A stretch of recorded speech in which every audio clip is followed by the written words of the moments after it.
Hey guys, welcome to another ServerMiner plugin tutorial. I'm your host LCGym007 and today we're looking at Explosive Elytras. So I've just flown one into the ground and this is the devastation. As you can see, depending on how much TNT you can have a small explosion or a huge one like that. So what this plugin does, as I've just shown you, is allow you to fly an Elytra and explode on impact. So if there's an enemy base somewhere, you could fly straight into it and hopefully do a lot of damage.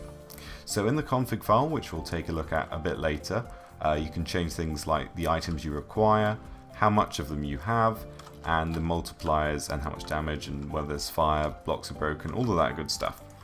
So let's go ahead and give this a quick test. What we're going to do is aim for something over there. I would aim for this target, but I keep missing every single time. So we're going to go up 100 blocks and go in game mode 0.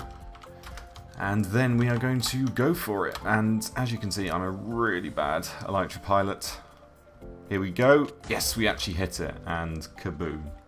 As you can see, it says LTGym had an explosive landing. You can customize that as well in the config. But if we go back, and there is literally not much left. This is quite a big target with a radius of 10. And there is very, very, very little left, which is awesome. So it clearly works as long as you can fly accurately. And down here we have an even bigger explosion. So that's kind of how it works in game. Obviously, if you had all of your friends with Elytras and you flew into an enemy base, there would be a lot of carnage and devastation. That'd be very, very funny. But what we're going to do now is have a look at the config file and see how you can change things up in there. So here we are in the SM Picnic control panel, and if we go into Explosive Elytras, there is a single config file in here. So let's just go into it. Now in here we have some general settings. So let's start at the top. We have the required items. Now this is one piece of TNT. So if you have a piece of TNT and an Elytra, it will explode, but you could change it to 64 gunpowder, for example, or emeralds, whatever you want really. Now down here we have the power per item. So if you want it more powerful and to do more damage, obviously crank this number up a bit and it will do even more carnage.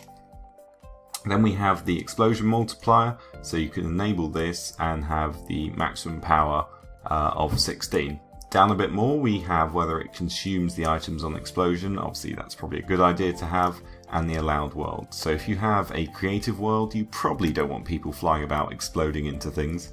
And here we have the death message. So this is someone's player name, and then you can just pretty much type anything else you want.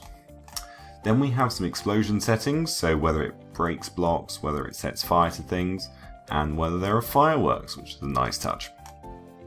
And do you want the Elytra to be consumed, or do you want people to be able to pick it up again?